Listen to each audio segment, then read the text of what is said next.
The movie opens in a remote mountain cabin where city girl Eller and her boyfriend, Ben, are getting ready for a long, peaceful weekend.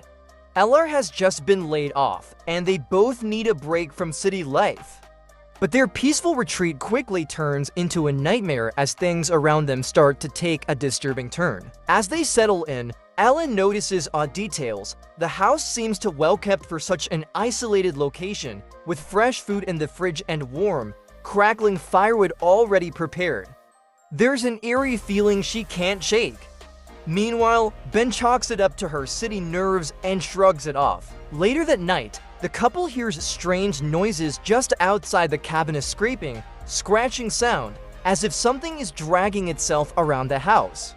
When Ben opens the door to investigate, he finds nothing, but the sound continues. Then it happens. Ella wakes up in the middle of the night to the silhouette of a figure watching them from the window, a shadowy, twisted figure with elongated limbs and hollow eyes. She can't breathe, frozen in terror. Ben tries to comfort her, convincing her it's just the wind and her imagination. But as the night unfolds, they realize they're not alone. The couple soon discovers eerie, carved symbols on the trees surrounding their cabin. These symbols match ancient, supernatural markings that Ella remembers from a childhood story her grandmother told her, stories of an entity known as the Watcher who guards the woods, preying on those who trespass. As she shares this with Ben, he becomes visibly uneasy but remains skeptical. As the tension builds, they decide to leave, only to find that the forest has become a twisted maze, leading them right back to the cabin every time they try to escape. Their phones don't have a signal, the GPS keeps glitching, and they are completely cut off from the outside world.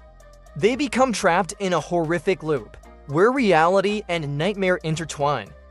Each time they return, the cabin appears slightly altered, almost like it's alive, shifting and morphing to toy with them. Their food rots in seconds, mirrors show reflections that aren't quite right, and their sense of time starts to blur.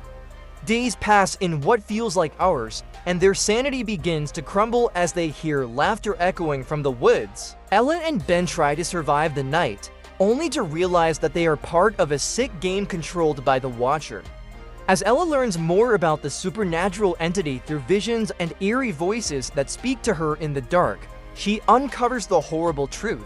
The Watcher feeds off fear, trapping victims in a cycle of terror until they give up and accept their fate. Determined to break the curse, Ella takes matters into her own hands, performing a desperate ritual she vaguely recalls from her grandmother's stories, hoping to rid the cabin of the Watcher's influence.